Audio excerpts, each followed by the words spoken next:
오늘 말씀의 이 3장에 보면은 손 마른 사람을 포함해서 많은 사람을 예수님께서 고치십니다.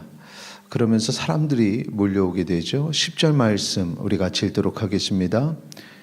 이는 많은 사람을 고치셨으므로 병으로 고생하는 자들이 예수를 만지고자 하여 몰려왔음이더라.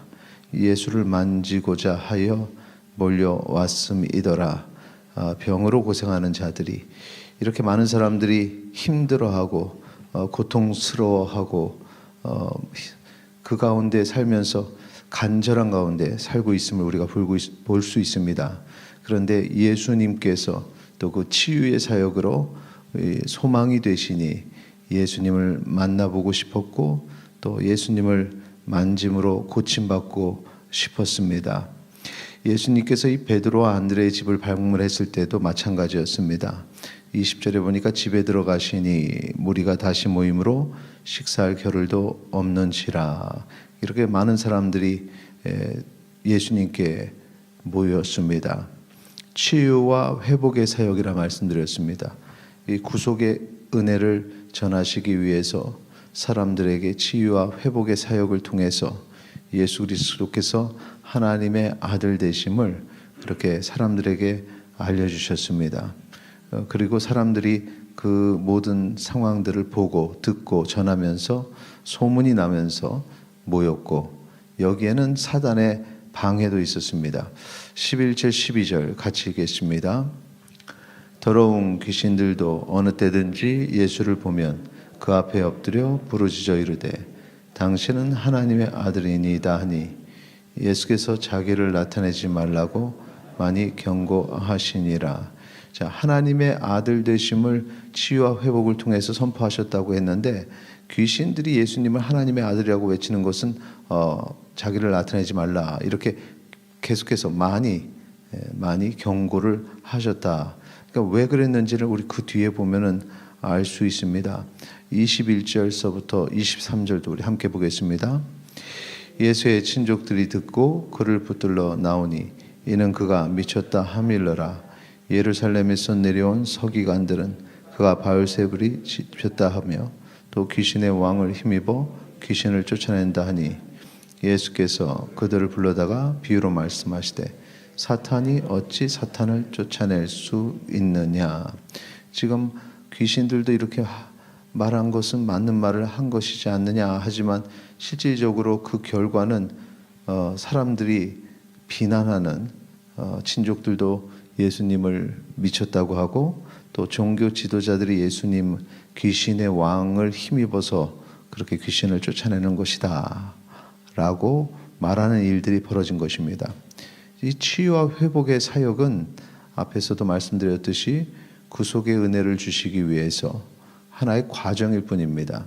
그런데 그 결과는 이렇게 하나님의 행하심과 하나님의 그 구속의 사역을 보게 하는 것이 아니라 지금 귀신들이 방해를 함으로 사람들에게 오해하게 만드는 그런 일들이 일어나니 예수님께서 그래서 더러운 귀신들이 말하는 것을 외치는 것을 막으셨던 것입니다.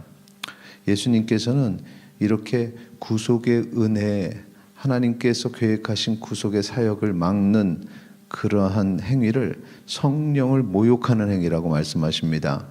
자, 28절에 보면은 내가 진실로 너희에게 이르노니 사람의 모든 죄와 모든 모욕하는 일은 사하심을 얻되. 29절 30절 같이 읽겠습니다. 누구든지 성령을 모독하는 자는 영원히 사하심을 얻지 못하고 영원한 죄가 되느니라 하시니 이는 그들이 말하기를 더러운 귀신이 들렸다 함이러라. 이렇게 귀신의 사역이다 라고 얘기하면서 예수님의 그 구속의 사역을 막으려는 그런 행위, 그러니까 이것이 바로 성령을 모독하는 자다라는 것입니다. 그러니까 하나님의 행하심이 이 땅에 예수 그리스도를 통해서 선포되고 그리고 복음이 증거되는 모든 과정 속에서는 성령님의 행하심이 있습니다. 근데 그래서 우리가 사도행전, 복음이 전파되는 과정을 성령 행전이라고 말하는 것입니다. 그런데 그 복음이 증거되는 구속의 사역을 막는 행위가 바로 성령을 모독하는 행위고, 이러한 자들은 용서받지 못한다는 것입니다. 그래서 이단을 이단의 그 교리를 설파하고 그렇게 해서 사람들로 하여금 구속의 은혜를 받지 못하고 지옥에 가게 만드는 자들, 이러한 자들은 이 성령을 모독하는 자고 구속의 은혜를 사람들이 받지 못하게 하는 막는 행위를 함으로 그들은 결코 구원받지 못하는, 돌이킬 수 없는 그런 행위를 하는 것입니다. 진리를 자신들이 부인할 뿐만 아니라 사람들도 그 진리를 부인하게 만들고 복음도 받지 못하게 만드는 행위라는 것입니다. 또 여기서 반대로 생각하면 얼마나 우리 주님께서 우리가 구속의 은혜를 받기를 원하시는가, 한 잃어버린 양이 돌아오기를 이렇게 간절히 바라시는가를 우리가 이 말씀을 통해서 알 수 있습니다. 예수님께서는 이 복음을 전하는 사역, 죄인을 구원하는 구속의 사역에 모든 초점을 맞추셨고 또 이 사역에 동참할 제자들을 오늘 본문에 부르십니다.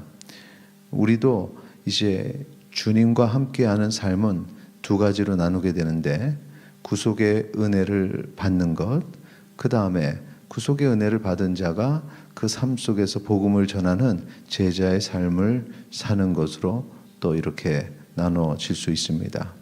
오늘 믿음으로 주님이 주시는 그 구속의 은혜 가운데 거하는 주의 백성 되시기를 바랍니다. 그리고 이 구속의 은혜가 얼마나 중요한지를 깨달아 삶 속에서 이를 증거하는 주의 백성 되시기를 바랍니다.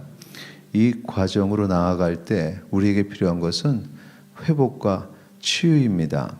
앞에서 말씀드렸던 것처럼 예수님께서 그 치유와 회복의 사역을 행하실 때 많은 사람들이 모였습니다. 갈급한 사람이었습니다. 그런데 우리 주님께서 그 구속의 은혜를 주셔서 그 고통스러운 삶에서 회복이 되고 그 다음에는 제자의 삶이 되었다라는 사실을 기억하시고 우리도 그러한 삶을 살기를 소망합니다. 오늘 하루 살아갈 때 제자의 삶으로 각자의 삶의 영역에서 하나님께 영광 올리고 주님께서 기뻐하시는 복된 하루 되시기를 축원합니다. 이 시간에 함께 기도하겠습니다. 오늘 하루 주님의 제자로 살기를 원합니다. 함께 기도하시겠습니다.